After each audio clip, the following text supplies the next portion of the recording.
This is Jonathan Agger here for Pro Boxing Fans. It's Mr. Sam Jones of S-Jam Boxing, 2 days away. Sam, how you feeling? Yeah, really good, man. Really looking forward to the fight on Saturday. It's been a long time since Joe was in the ring. Coronavirus, it's been a hard time, but we're looking forward to see Joe back in action.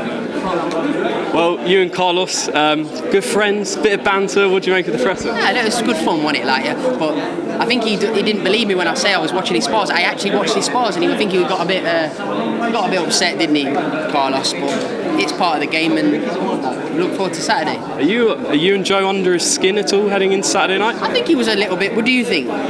He looked a bit upset, didn't he? Then, so who knows? Okay, well, Joe, he's had some top-level sparring heading into this. Alan Babbage was the main one. What was that like? Alan's a character, isn't he? A really big, strong character. Good fighter as well. He's going to take a lot of beating, Alan. Can box at cruiserweight as well. Yeah, it was an exciting spar. He gave Joe great preparation for Takam. Being honest, Sam, where does Carlos Takam on paper rank in the list of opponents? I don't know. Jennings was a great opponent. Dubois, he's up there. He's right up there. Joe was at Arsenal the other day. Painter, footballer, boxer, whatever you want to call him. How realistic is that? We've got the WBO mandatory now, obviously all focused on Saturday night, but how realistic is the world title shot? How far away do you think? It's happening. Providing Joe comes through on Saturday, it's happening. How many fights do you think? I don't know, we'll see, but it's definitely going to happen next year. Fair to say though, should Joe win Saturday night, you'll be confident, but he's in a great position, isn't he? Great position, it's well earned as well. He's worked so hard for this to get where he is, and he's not going to let it slip now. News announced on that day that Joshua and Usyk's going to happen. Your breakdown of that, Sam?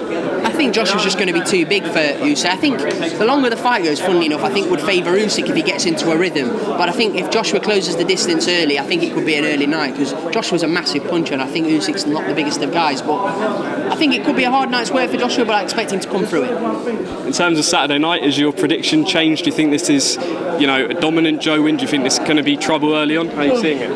Takam brings the heat, doesn't he? So Joe might find it uncomfortable for a few rounds, but I think the longer the fight goes, it favours Joe. Okay, just moving on to a few names in your stable. Let's start with Florian Marku. I heard some news that he's not fighting Pro. He rolled his ankle, unfortunately, in sparring, so he's had to have a couple of weeks out. He's back in training now, and he'll fight Pro Dan in September. Okay, John Hedges. John Hedges hopefully back out in September the 4th. Just after that, yeah, he's back out in September. Lisa Whiteside, I heard there's news coming soon. Promotional deal next week announced for Lisa Whiteside. Excellent. One man I want to talk about, we know Johnny Fisher's fighting Fight Camp. Darius Fulghum, your new, I believe, the #1 heavyweight prospect. Number one ranked heavyweight in the United States, 2018 Golden Gloves winner. Yeah, he's going to box at light heavyweight as a professional. He's an amazing signing for us. We're so excited about him, and we're going to get him rolling towards the end of the year. Why was he the right addition at the right time for you? You've always told me you don't want to have a huge stable. What made you sign him? We've only got 10 fighters, so he's what made us sign him is that he's a special talent. You can't come around talents like this every now and again. He's a great guy. He's got a lovely family, really intelligent guy. He's got a degree in nursing, so he's a talented guy. All right, final one, Sam. What are we going to expect SSE Arena, BT Sport on Saturday night? Crash bang wallop.